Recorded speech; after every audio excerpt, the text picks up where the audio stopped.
You are a U.S. company, 4,000 locations, give or take. You are pretty much the standard bearer when a lot of people here in the U.S. think about Mexican or Tex-Mex food.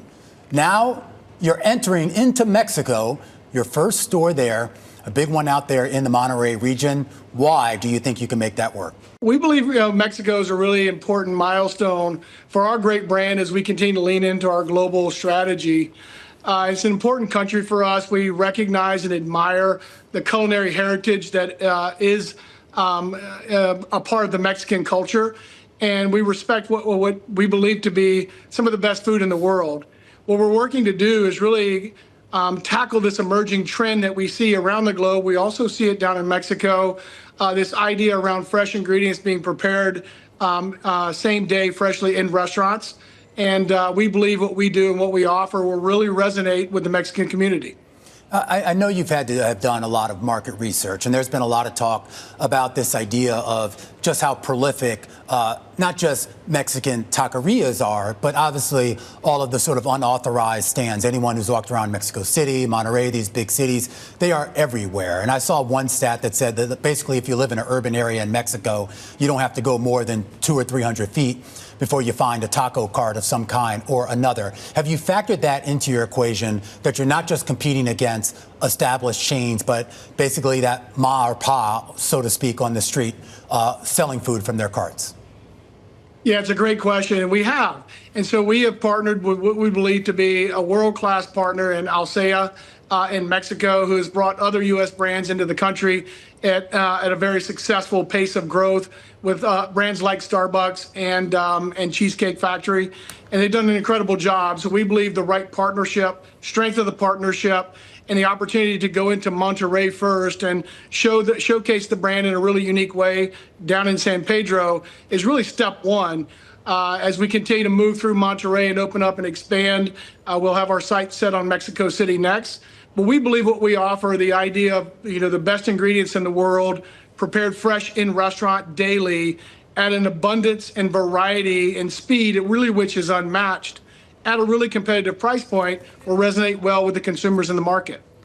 Well, Scott, as you mentioned, you're starting in Monterrey. You have plans to expand into Mexico City a little bit later in terms of timeline here. Talk to us about that cadence, why you chose to start in Monterrey, what sort of boxes that region checked for you. Yeah, if you haven't been to Monterrey, it's a really beautiful city, really progressive city in Mexico. We love the trade area. We love the consumer profile in that market specifically. We plan to expand at a very measured pace to show that the brand can work in really any geography around the world. We think Monterrey is a great starting point for us.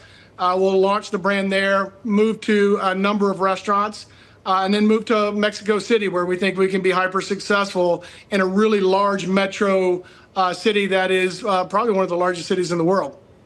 Well, as Romaine sort of hinted at, there's a little bit of irony when it comes to the fact that Chipotle Mexican Grill is opening up, expanding into Mexico. And with that in mind, what changes do you have planned for Mexico when you think about pricing, your menus, potentially your ingredients? What are you adapting to Mexico? What are you keeping the same?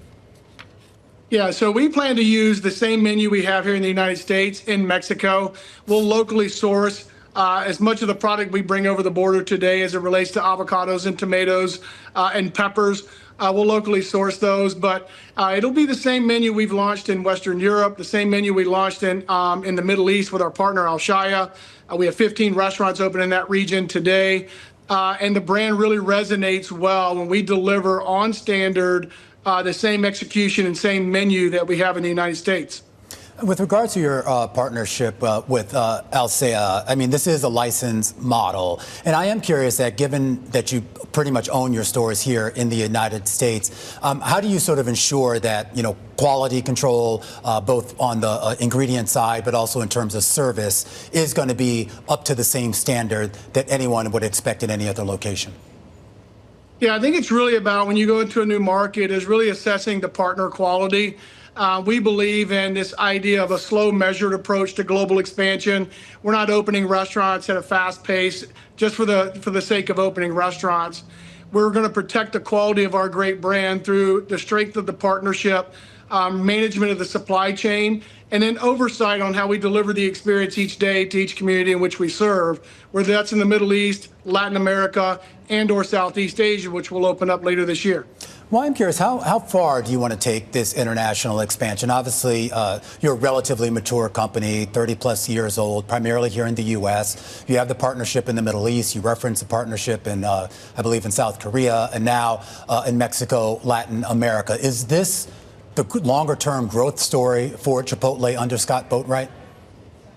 It is. As we continue to expand in North America, we have a really strong business model here. We have an incredible team that is opening up restaurants at a record pace. We'll open up in North America alone this year north of 350 restaurants. So we feel like we have a really good foothold here, and we understand how we deliver the model and how we deliver on consumer expectations and preferences in a really meaningful and unique way. What we endeavor to do now is, as we build Chipotle to a global iconic brand, is really showcase that the brand works in every region of the world. At the heart of the menu, it's really rice, beans, heavy protein, and heavy veg, prepared fresh, which we know is not unique around the globe. And we're going to showcase in a very slow and measured way that we can be successful in every region of the world. Well, Scott, you mentioned heavy veg, and I want to apologize for this next question since we are talking about food, but we have to talk a little bit about cyclosporiasis. I hope I'm saying that right. It's that parasite that's been linked to severe diarrhea. We've seen outbreaks in more than 30 U.S. states, and they're usually linked to basil, cilantro, lettuce, things that I'm sure you use a lot at Chipotle. So what have you seen? What do you know about this? Have you seen any notices from your suppliers or anything along those lines? Well, first and foremost, the care and safety of our team members and our guests is always our highest priority.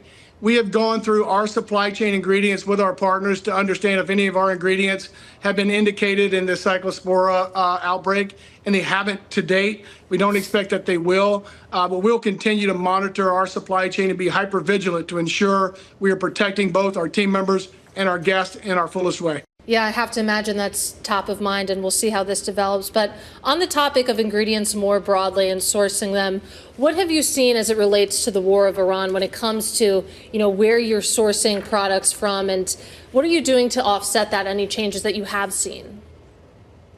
We really haven't, outside of transportation costs, Katie, we really haven't seen inflation in our supply chain. It's actually been a really modest year for us as it relates to cost of goods, which we feel very fortunate for. I think our supplier diversification efforts over the past few years, along with diversifying countries of origin, have really helped us create a stable supply chain that is predictable and manageable from a cost perspective, which really ladders well to our economic model. In terms of the demand perspective, Scott, I am curious, and this is more specific to your expansion into Mexico. Are you dealing with kind of the same income level of customer for this new store and whatever new stores may come down the road? Is that relatively the same type of customer that you would have here in the United States? I think it is, Romaine, and the reason I say that is because we serve customers across all income cohorts today here in the U.S. We feel like we have that same opportunity in every country we go into. We will price the model just below the U.S. Number. I think it's 15 to 20% discount to what we charge here in the U.S.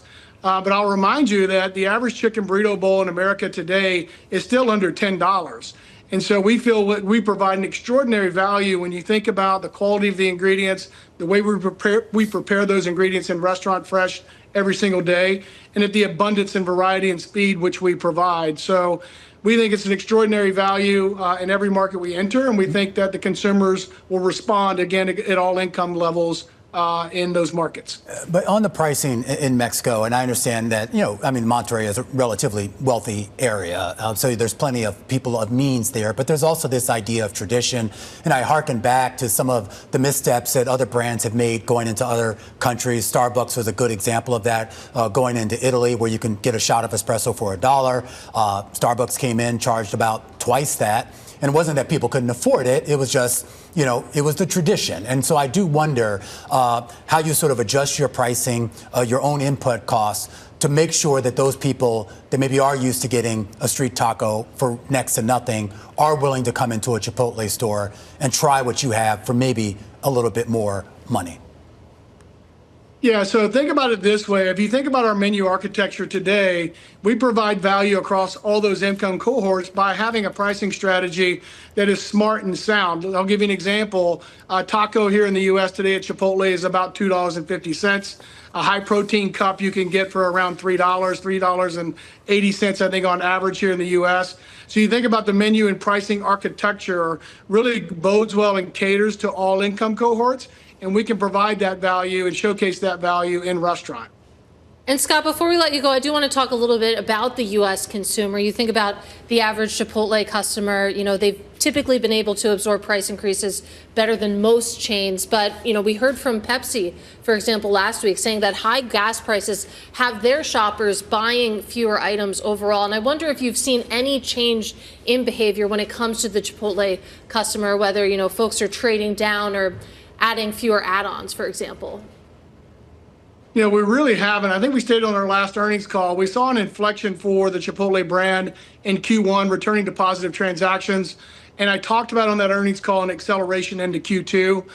We feel really good that we are really working well across all income cohorts and age cohorts and really creating value for those individuals and a broad base of consumers. So we feel like we're rightly priced.